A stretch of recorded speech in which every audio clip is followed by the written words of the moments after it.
উনি একটা কথা বলেছেন, তিনি বলছেন সংসার ধর্ম বড় ধর্ম। সবাই জানেন মোটামুটি সংসার ধর্ম, বলুন সংসার ধর্ম, আরে জোরে বলুন বড় ধর্ম। তো আমি একদিন প্রচার করছি, বই বিক্রি করছি, একটা লোক এসে বলছে ঠাকুর বলেছেন সংসার ধর্ম বড় ধর্ম। আমি তখন ব্রহ্মচারী ছিলাম।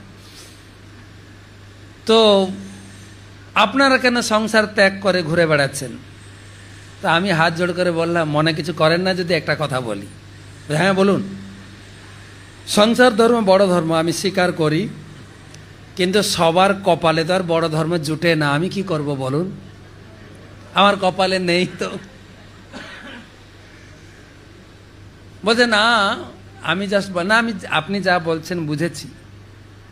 তো বক্তব্য হচ্ছে কেন ঠাকুর কেন সংসার ধর্মকে বড় বলেছেন জানেন? 4টা আশ্রম আছে, ব্রহ্মচর্য, গার্হস্থ, বানপ্রস্থ, সন্ন্যাস। ব্রহ্মচারী মানে স্টুডেন্ট লাইফ, তারা গুরু গৃহে জীবন সমর্পণ করেছেন, তাদের কোনো ইনকাম নাই।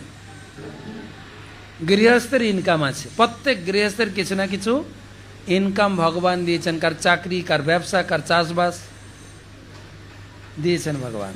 আর করোনা এসে আরো বিজনেস বাড়িয়েছেন, অনলাইন বিজনেস দারুণ বেড়েছে কিন্তু এখন অনলাইন বিজনেস। তারপরে বানপ্রস্থি মানে রিটায়ার্ড লাইফ, অবসর প্রাপ্ত জীবন। আর সন্ন্যাসী মানে তো সর্বনাশা, ওই ঘর ঘর ঘুরে ঘুরে অন্ন ধ্বংস করে বেড়ায়, ওর কোনো কাজই নাই, কোনো নিজস্ব ইনকাম নেই। তো ইনকাম কার আছে?